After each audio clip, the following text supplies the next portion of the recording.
एक महत्त्वाची मॉर्फॉलॉजी जर लक्षात घेतली की शिरूर एक शहर घोड नदीच्या उजव्या तीरावर वसलेलं एक पुणे जिल्ह्यातील एक महत्त्वाचं शहर आहे.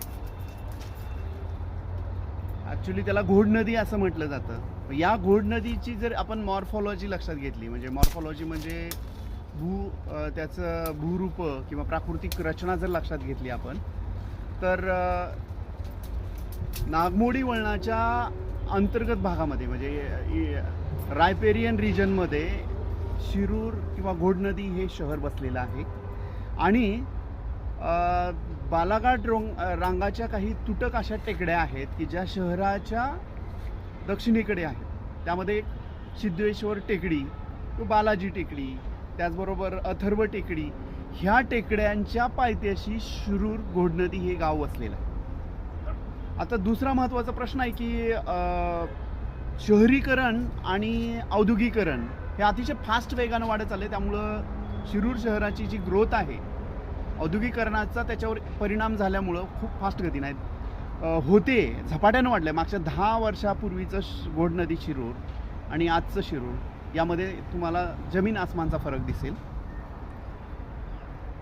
बसस्टँडच्या पूर्वेकडे हा जो भाग होता पूर्णपणे एक असा ओसाड असा भाग होता. एक संकल्पना डोक्यामध्ये आली, ग्रीन क्लब, चांदमल ताराचंद बोरा महाविद्यालय, त्याचबरोबर शिरूर नगर परिषद शिरूर आणि सामाजिक वनीकरण विभाग शिरूर यांच्या सहयोगातून एक सिद्धेश्वर टेकडीच्या पूर्वेकडचा उतार हा जो पडीक उतार होता त्या उताराला जंगलामध्ये रूपांतरित करायचा असा एक विचार डोक्यात आला. सर्वप्रथमतः ग्रीन क्लबचे आणि चांदमल ताराचंद बोरा महाविद्यालयातील जवळपास 472 विद्यार्थी या पर्वतावर आम्ही आणले.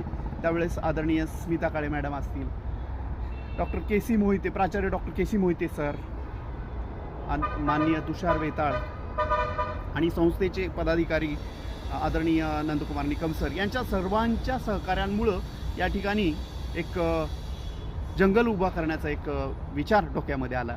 असं म्हटलं जातं की जेव्हा एखादा विचार डोक्यात येतो, एखादी कृती घडण्यासाठी विचार येणं महत्त्वाचं आहे, डोक्यात येणं महत्त्वाचं आहे. आणि ज्यावेळेस ती विचार हा प्रत्यक्ष कृतीत उतरतो त्यावेळेस मग घडते ती अशी क्रांती घडते.